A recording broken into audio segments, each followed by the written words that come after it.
Because a lot of people can stand to lose some weight. Amen. But when you get to a point where you have a hard time putting your shoes on, and you have a hard time doing things that you should be able to do on your own, That's right. that should let you know that it's time to do something. Amen. Amen. Whenever you have so much weight to where you're breathing hard and you're choking in your sleep and you can't even sleep at night because you're scared you may not wake up.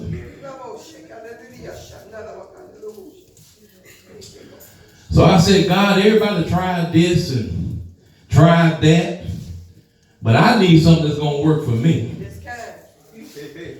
So me and my wife, we talked and we decided to go on a fast, and we do. But not only do I go on a fast, but I even incorporate my Daniel fasting. And God spoke to me and told me what I had to do and what I needed to do. And I started doing it. And I started losing the weight. And then last Sunday, I get up here and my sister was being used. Thank you, God. Thank you. To speak exactly what the Spirit told me that I had to do. To give me confirmation that it was Him.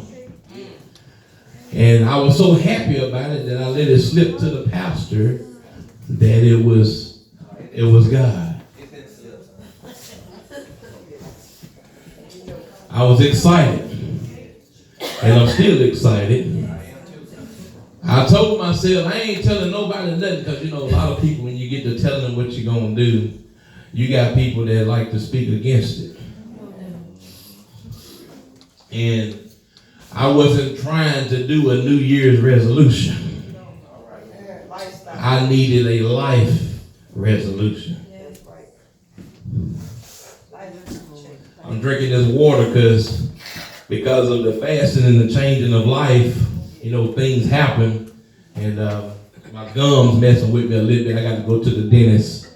But things start happening in your body when you start changing what you're eating, what you're doing. But today was the first day that I was able to cut a step.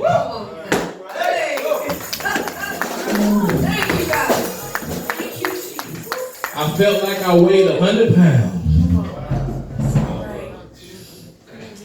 I wanted to get down, but I didn't want y'all to think I was in the juke or something, because I know y'all ain't used to seeing me shout, but I felt good. I wanted to take the whole floor.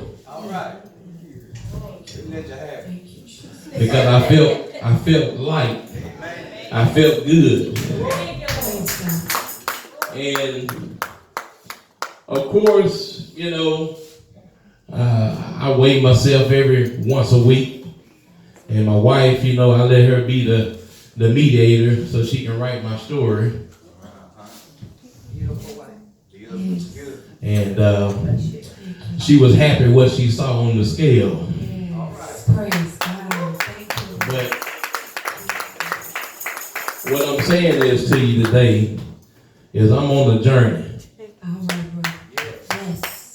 It's going to be times I ain't going to feel like talking much. I ain't going to feel like smiling much. Because when you're going through something in your body, the body is transitioning.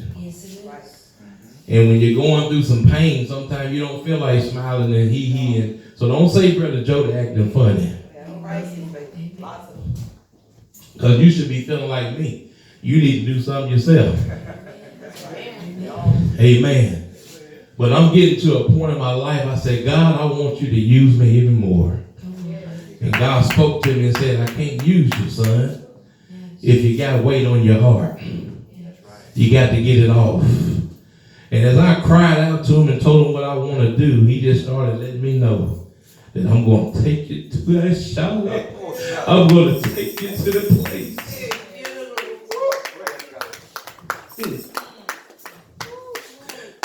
And when I get through with you,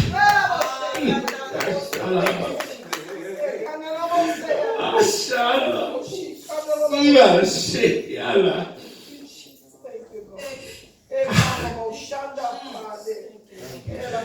I get through it, Jesus, ain't no devil in hell gonna be able to stop you. Because God has put his anointing upon you.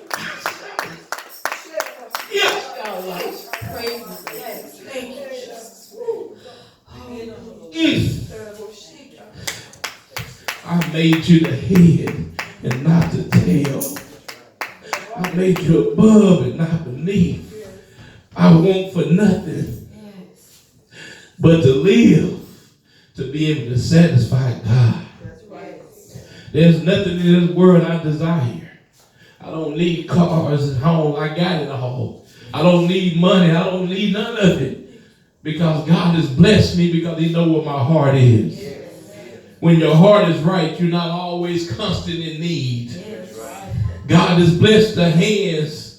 When I go to work, he's blessed it. Everything that I've done, he's blessed it. This is not bragging, but I'm just telling you, I'm at a point in my life, there's nothing in this world that I need. God's given it to me. So my desire is to leave my latter days with God. And to love him even more. Love him even through my stupidity of killing my own self. Loving him enough to withstand what I got to go through. And as I prepare my body to go through a long fast.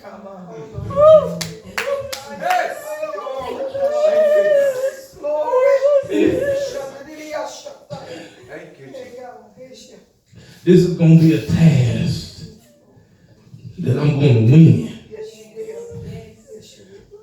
But when I do it, I'm coming out.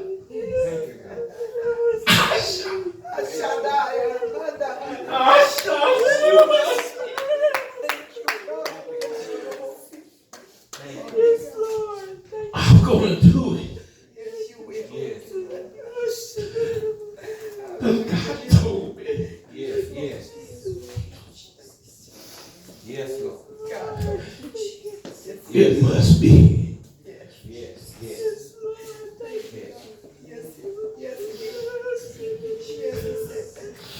Thank you, Lord. Nobody had to prophesy to me. I know. But God spoke it to me. And when he speak, he said, my sheep hears my voice. And I know. As I stand before the body of Christ today, just know that I love you and no harm is attended. But I must go through what God has me to go through. As I try to work and do what I got to do, just know that I don't have an attitude problem. But I got to put my game face on. And I got to do what we all got to do. And God is healing some issues in my body, but there's some more he got to do. And I know when he get through, when he get through with me, I'm going to preach the hell out the devil.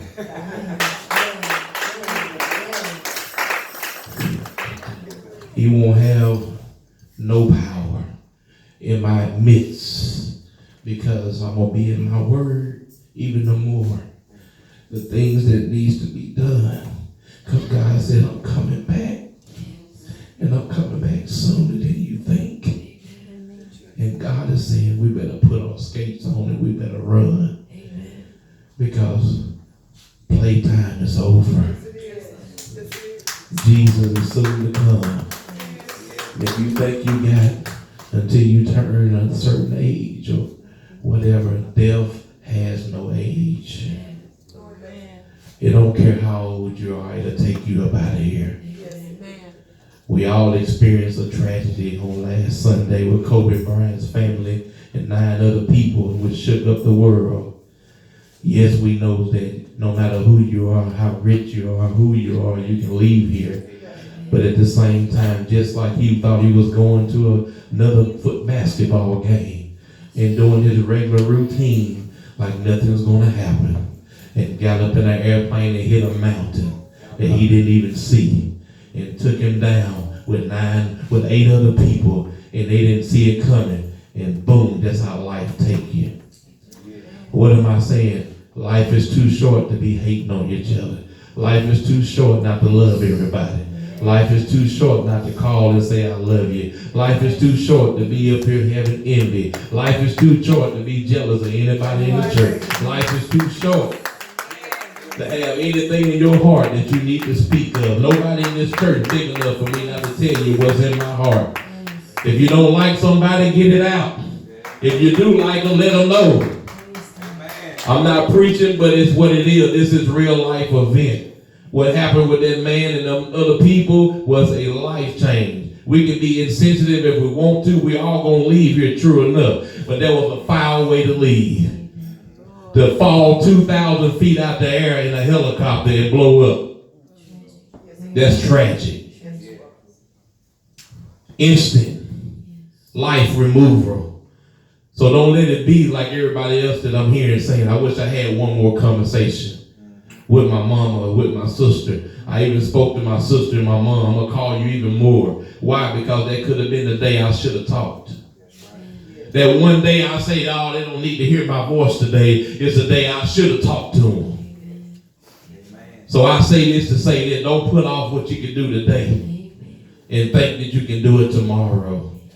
Because that tomorrow may not ever come. Life is certain. And it shook my whole world because I cared about that 13-year-old child, the other 12-year-old child, all these grown folks, everybody's life just ended. If you have any heart whatsoever, that should shake your mind to hold yours even tighter. Hold your circle even tighter. Love even harder. Love is not just saying I love you, but love is showing it. Love is in deeds and in truth. It's not about how I can say how much I love you, but how can you show me that you love me? All these cliques and stuff that's going on in the world. People need to get out of a clique because a clique gonna send you to hell. It's all about Jesus. And that's all it's about. I don't care about pleasing you. I'm trying to please the master. I'm trying to please God. Why is that? Because when you leave here, you just a memory. Kobe Bryant money is nothing but just left here for his family. He can't take none of that money with him. He can't take nothing that he established here on this world to where he went to. It's gone. All we can think about is what he did. So I say this to say that. What is going to be your memory? Are you going to leave the legacy of saying that you was a saint that loved